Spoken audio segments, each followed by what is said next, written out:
नमस्ते दोस्तों, आप सब कैसे हो। मेरे चैनल पर आपका स्वागत है।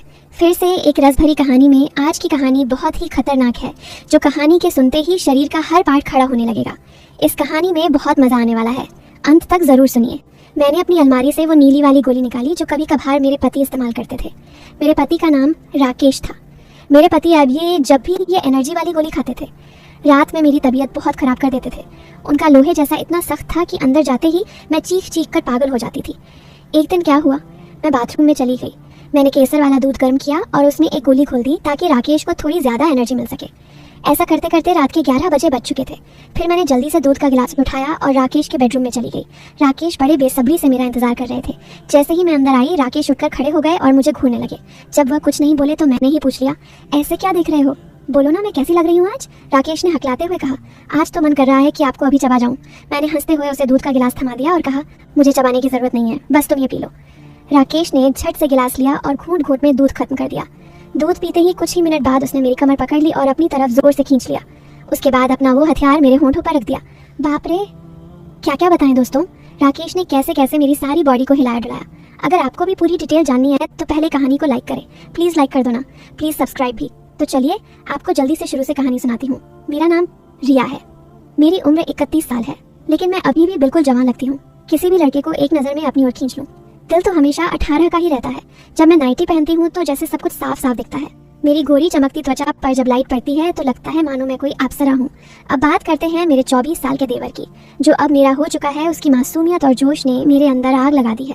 जब वह मेरी तरफ देखता है तो उसकी आंखों में वो प्यास साफ दिखती है, जैसे वह किसी गर्म ख्वाब को जी रहा हो। कभी वह मुझसे कहता है, भाभी आज आप तो आग लगाने वाली लग रही हो। इसीलिए मेरे पति कभी कभी ऑफिस से जल्दी आकर मुझे चुपके से पकड़ लेते हैं। हम शहर में रहते हैं क्योंकि मेरे पति प्राइवेट जॉब करते हैं। मेरी 4 साल की एक बेटी भी है, इसलिए मेरी छातियां भी अब और भारी हो गई हैं। पति को अपना फर्ज समझकर रोज उनकी मालिश करती थी। भले ही हमारी शादी को 9 साल हो चुके थे, लेकिन मेरे पति अभी तक मुझे बहुत जोश से प्यार करते थे। अच्छा से मेरा मतलब है, सब कुछ चूस चूस कर पी जाते थे। वैसे आमतौर पर उनका स्टाइल ही ऐसा था, लेकिन मैं हमेशा साफ सफाई रखती थी और कभी कभार लिपस्टिक भी लगा लिया करती थी। पिछले महीने कुछ ऐसा हुआ जिसका हमें कभी शक भी नहीं था। शाम को मेरे पति राकेश घर लौट रहे थे। उनके ऑफिस के किसी साथी की पार्टी थी, इसीलिए सबने उन्हें बहुत पिला दिया था और वह कार से घर आ रहे थे। आते वक्त उनकी कार का एक्सीडेंट हो गया। इस हादसे में उनकी कमर में चोट लग गई और डॉक्टर ने कहा कि ठीक होने में कम से कम 8 से 9 महीने लगेंगे। यह सुनकर मेरा दिल बैठ गया। राकेश का दर्द भले ही शारीरिक था, लेकिन मेरे मन में एक गहरी बेचैनी भर आई।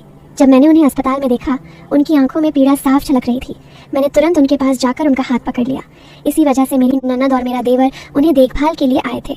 मेरे ससुर जी और सास तो वापस चले गए, लेकिन राकेश ने देवर जी को यहाँ रुकने को कहा, क्योंकि वह ठीक से उठ भी नहीं पा रहे थे। मुझे ही दुकान से सामान लाना और बाहर के काम करने पड़ते थे। मैं मान गई और बहुत खुश हो गई। देवर जी मेरे कान तक ही आते थे। बॉडी भी फिट थी और रंग भी गोरा था। वह ज़्यादा शरारती किस्म का लड़का नहीं लग रहा था और मैं भी खुश थी कि कोई तो आया जो मेरी मदद कर सके। आज वह मुझसे थोड़ा थोड़ा झिझक रहा था, क्योंकि वह शादी के बाद पहली बार मेरे साथ इतने करीब था। रात को जब मैं राकेश को दवा दे रही थी, तब मेरा देवर भी हमारे पास बैठा था और फिर अपने कमरे में जाकर समय पर सो गया था। राकेश के चेहरे पर थोड़ी सुकून की लकीर थी, लेकिन वह अभी भी दर्द में था। तभी मेरी सारी भावनाएं बाहर निकल आईं। मैंने राकेश के पास बैठकर कहा, वो भी क्या दिन थे जब आप रोज मुझे मसाज देते और अपना सामान अंदर डालते थे। राकेश यह सुनकर हल्के से हंसने लगे। क्या हो गया मेरी जान, आज तो पूरी मस्त लग रही हो। मैंने कहा, नहीं जी, आपको तो मजाक सूझ रहा है और इधर मेरी हालत खराब है। सच बताओ तो इसने मेरा बुरा हाल कर रखा है। मेरे पति बोले, मैं तुम्हारा दर्द समझता हूँ रिया, मेरा भी बहुत मन करता है, लेकिन क्या करूँ, मैं तो ठीक से हिल भी नहीं सकता। बस थोड़े दिन और सब्र कर लो, फिर देखना मैं इस तुम्हारे फूल का क्या हाल करता हूँ। तभी मैंने कहा, थोड़े दिन नहीं, पूरे 8 महीने बाकी हैं ठीक होने में, और मेरा तो 1 महीने में ही ये हाल हो गया। पता नहीं आगे के दिन कैसे बीतेंगे। मेरे पति मेरी उदासी मिटाने के लिए बोले, चलो वो नहीं तो कम से कम दूध ही पिला दो, डॉक्टर ने भी कहा है। तभी मैंने हंसते हुए कहा, आपके नसीब में तो वो भी नहीं है, क्योंकि आपकी बिटिया ने पी लिया है। हम दोनों जोर जोर से हंसने लगे। मेरे पति मुझे खुश रखने की पूरी कोशिश करते थे, लेकिन मैं क्या करूं, सब बेकार था। थोड़ी देर बाद राकेश सो गया, क्योंकि उनकी दवाइयों में नींद की गोलियां भी थी, लेकिन मुझे नींद कहाँ आ रही थी। इसीलिए मैं खड़ी होकर देवर जी को देखने चली गई कि वह सोया है या नहीं, लेकिन वह अभी तक जाग रहा था और मोबाइल देख रहा था। मैंने उसके कमरे में जाकर कहा, क्या हुआ अजय, 12 बजे बज चुके हैं और तुम अभी तक नहीं सोए, लगता है तुम्हारे मन नहीं लग रहा है।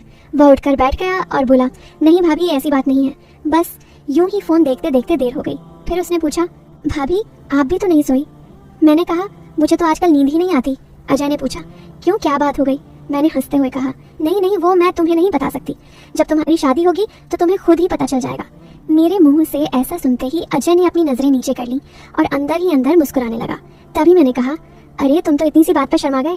अच्छा बताओ, अभी तक कोई लड़की लाइन की है या नहीं? अजय कुछ नहीं बोला, उसे अभी भी झिझक थी। तभी मैंने उसका हाथ पकड़ा और कहा, अरे पागल, अपनी भाभी से इतना मत शर्माओ। वह धीरे से बोला, भाभी सच बताऊं तो ऐसी बातें मैंने अभी तक अपने दोस्तों से भी नहीं की हैं। मैंने कहा, अच्छा तुम मुझे अपना दोस्त ही समझ लो ना, क्योंकि मुझे ऐसी बातें करने में बहुत मजा आता है। अजय ने कहा, हाँ भाभी, एक थी, लेकिन उसने मेरे से बातें बंद कर दी हैं। मैंने पूछा, तुमने आई तो कर दी होगी ना? अजय बोला, नहीं भाभी, सच बताऊं तो मैंने उसे ठीक से छुआ भी नहीं था। मैंने मुंह बनाते हुए कहा, तुम तो बड़े सीधे हो। चलो कोई बात नहीं, अब तुम मेरे पास आ गए हो तो मैं तुम्हें अपना खिलाकर जवान कर दूंगी। मैं बातें करते करते अजय के कमरे में ही सो गई थी। सुबह जब मेरी आंखें खुली तो अजय बेड पर बैठा हुआ मुझे ही देख रहा था। मेरे उठते ही अजय ने मुझे गुड मॉर्निंग बोला। जब मैंने पूछा, क्या देख रहे हो, तो वो बोला, भाभी आप सच में बहुत हॉट हो।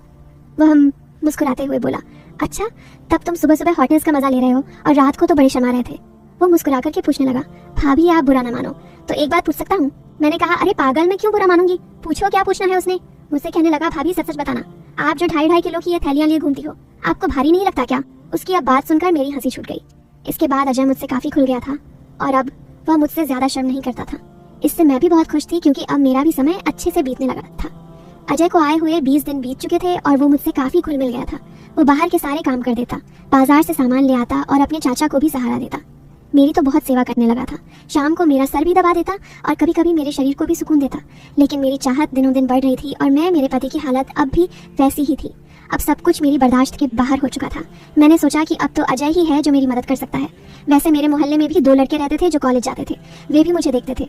जब भी मैं छत पर कपड़े सुखाने जाती तो वे मुझे ही निहारते और पहले तो मैंने सोचा कि उनमें से एक को यूज कर लूं ताकि कुछ दिन काम चल जाए। लेकिन फिर मैंने सोचा कि मैं इस घर की इज्जत हूँ और कल को पता नहीं ये मुझे या मेरे पति को बदनाम कर दें, इसीलिए मैंने उन्हें इग्नोर किया। लेकिन अजय तो घर का ही है, इसीलिए मैंने तय कर लिया कि वही मेरी मदद करेगा। आज मैंने पक्का इरादा कर लिया कि आज अजय से काम ले ही लूंगी और अपने सूखे हुए बगीचे को अजय से ही सींचवा लूंगी। उसके बाद मैं किचन में खाना बनाने चली गई। जैसे ही अजय नहाकर ताज़ा होकर किचन में आया, मैंने दूध निकालने का बहाना बना दिया। मैं किचन में ही ब्लाउज नीचे करके दूध निकाल रही थी। मेरी बेटी अभी नानी के घर गई हुई थी क्योंकि घर में उसे देखने वाला कोई नहीं था, इसलिए अब बाकी का दूध निकालना पड़ता था और घर में मेरे पति और अजय के अलावा कोई नहीं था, तो मुझे डर भी नहीं था। जैसे ही अजय अंदर आया, वह मुझे देखकर एकदम हक्का बक्का हो गया और कहने लगा, सॉरी भाभी, मुझे माफ़ कर दो, मैंने देखा नहीं, और बाहर जाने लगा। तभी मैंने उसे रोक लिया। अरे अजय, क्या हुआ? कोई बात नहीं, अंदर आ जाओ। अजय बोला, भाभी ऐसे मैं अंदर कैसे आऊँ? मैंने कहा, ऐसे वैसे मत करो और जल्दी से आकर मेरी मदद करो। अजय का मन भी कर रहा था, लेकिन मैं उसकी भाभी थी, इसीलिए वो थोड़ा हिचक रहा था। फिर मैंने उसे कहा, अरे इतना क्या शर्मा रहे हो, अब जल्दी से आओ और मेरी मदद करो। धीरे धीरे अजय किचन में आ गया और पास आकर खड़ा हो गया। वह मुझे देखता ही रह गया। तभी मैंने कहा, ऐसे क्या घूर रहे हो, क्या तुमने आज तक नहीं देखा? वह बोला, माँ कसम भाभी, मैं आपको बता नहीं सकता कि मुझे कैसा लग रहा है, बहुत ही कमाल है भाभी। मैंने कहा, तारीफें करना छोड़ो और यहाँ मेरी मदद करो। तभी अजय बोला, भाभी मुझे नहीं पता कैसे करना है। तो मैंने कहा, अरे बेवकूफ़, इसमें कुछ नहीं करना, ये लो पकड़ो और बस धीरे धीरे दबाओ। थोड़ी देर बाद जब अजय के हाथ तेज होने लगे तो मैंने सोचा कि अब मेरा आगे झुककर सही से काम करने का समय है। मैं आगे की झुकी और अजय ने पीछे से मेरी देखभाल करने लगा। लेकिन कुछ देर में ही अजय का सामान से पानी निकल गया, तो देखा कि अजय का काम तो पहले ही खत्म है। उसे देखकर अब मेरा मन बहुत उदास हुआ, लेकिन फिर भी मेरी हंसी निकल ही पड़ी। मैंने नाराजगी से अजय को थप्पड़ मारते हुए कहा, ये क्या किया बेवकूफ़, तुमने तो शुरू होने से पहले ही फिनिश कर दिया। इसके बाद जैसे ही अजय का जोश उतरा, उसने हड़बड़ाते हुए कहा, सॉरी भाभी सॉरी, वो मैंने ऐसा कभी नहीं किया, इसलिए मुझसे ऐसा हो गया। मैं अभी जाकर साफ करके आता हूँ। और उसने मेरी एक भी बात नहीं सुनी और तुरंत किचन से चला गया। मैंने भी उसे ज़्यादा नहीं रोका क्योंकि मैं समझ चुकी थी कि ये उसके लिए इतना आसान नहीं होगा। इस चक्कर में आज खाना भी लेट हो गया था, इसीलिए मैंने जल्दी से खाना तैयार किया और राकेश को कमरे में देने के लिए चली गई। वह भी बैठे बैठे खाने का इंतजार कर रहे थे। राकेश बिल्कुल सीधे साधे और नरम दिल वाले आदमी हैं। वह मेरी बहुत चिंता करते हैं। जब मैं उनके लिए खाना लेकर गई तो पूरा पसीने से तर हुई थी। मुझे देखकर वह बोले, इतनी जल्दबाजी क्यों करती हो रिया, धीरे धीरे काम कर लिया करो ना, देखो तुमने अपना क्या हाल बना लिया है। तब मैंने उन्हें छेड़ते हुए कहा, यह तो कुछ भी नहीं है, जब तुम काम करते हो तो मेरा इससे भी ज़्यादा बुरा हाल हो जाता है, और तब तो मैं तुम्हें रुकने के लिए भी कहती हूँ, लेकिन तुम तो हाँ कहकर स्पीड बढ़ा देते हो। मेरे मुंह से ऐसा सुनकर मेरे पति मुस्कुराने लगे। तुम भी ना रिया, कहाँ की बात कहाँ ले जाती हो। इसके बाद राकेश ने खाना खा लिया और मैंने उन्हें दवाई भी दे दी। दवाई लेने के बाद उन्हें नींद आ गई और वह आराम करने लगे। मैं भी काफ़ी थक चुकी थी, इसलिए मैं नहा धोकर ताज़ा हो गई। इसके बाद मैं अजय के कमरे में उसे देखने के लिए गई तो वह भी सो चुका था। फिर मैं भी आकर आराम करने लगी। शाम को जब मैं अजय को चाय देने गई तो वह बैठा फ़ोन चला रहा था। मुझे देखकर उसके चेहरे पर मुस्कान आ गई। मैं भी उसे देखकर हंसने लगी और मैंने उससे पूछ लिया, क्या बात है अजय, आज तो तुम काफ़ी रिलैक्स लग रहे हो। तो वो बोला, भाभी वो मैंने पहली बार ऐसा एक्सपीरियंस लिया था, प्लीज़ आप बुरा मत मानना, मैं सच बता रहा हूँ, बिल्कुल अब मेरे से काम नहीं बन पाया। तभी मैंने उसे रोकते हुए कहा, अरे बेवकूफ़, मैं कब बुरा मानने लगी, वैसे सच बताऊँ तो मुझे भी अच्छा लगा था। इसके बाद मैं अजय को चाय पकड़ा दी और उसके साथ बैठकर पीने लगी। हम दोनों बातें करने लगे। आज अजय के मुंह से मेरे लिए तो फूल ही बरस रहे थे। वह बस मेरी तारीफें ही करता जा रहा था। भाभी आप बहुत स्पेशल हो, मैं तो सोच रहा हूँ कि ज़िंदगी भर आपके साथ ही रहूँ। इन 20 दिनों में मुझे जन्नत जैसा लग रहा है, और ऊपर से आपकी खूबसूरती। मैंने मुस्कुराते हुए कहा, आज तो तुम्हारे मुंह से सिर्फ तारीफें ही निकल रही हैं। लगता है अजय मेरा हाथ पकड़कर बोला, आप सही कह रही हैं भाभी, अब आपको भी मेरे काम में मेरी मदद करनी होगी। अब तो आपको मेरी बात माननी ही होगी। प्लीज़ भाभी मना मत करना, बस एक बार के लिए मेरी गर्लफ्रेंड बन जाओ, इसके बाद आप जो भी कहेंगी मैं करूँगा। जब अजय सब कह रहा था तो उसका चेहरा लाल हो गया था और मेरी हंसी फूट पड़ी थी। मैंने उसके सर पर हाथ फेरते हुए कहा, अरे पगले, इतना सीरियस क्यों हो रहे हो? बताओ, मैंने तुम्हें कभी किसी चीज़ के लिए मना किया है? वैसे भी अब तुम्हारे चाचा तो वैसा भी मेरे काम में मेरी मदद नहीं कर पाते हैं, और तुम इतना शर्माओ मत। अगर इतना शर्माओगे तो कैसे चलेगा? इतना कहने के बाद मैं बोली, आगे से अब तुम्हारे साथ ही सोऊंगी, बस तुम मेरा सर्विस अच्छे से करना। दोस्तों, कैसी लगी आपको रसभरी कहानी? अगर अच्छी लगी हो तो कमेंट में ज़रूर बताएं, और साथ ही साथ इस चैनल को भी सब्सक्राइब कर दें ताकि मैं इससे भी और ज़बरदस्त कहानियाँ आपके साथ शेयर कर सकूँ। और प्लीज़ लाइक करना नहीं भूलना। आप सब जानो, धन्यवाद। वेट करें इसके आगे वाले पार्ट।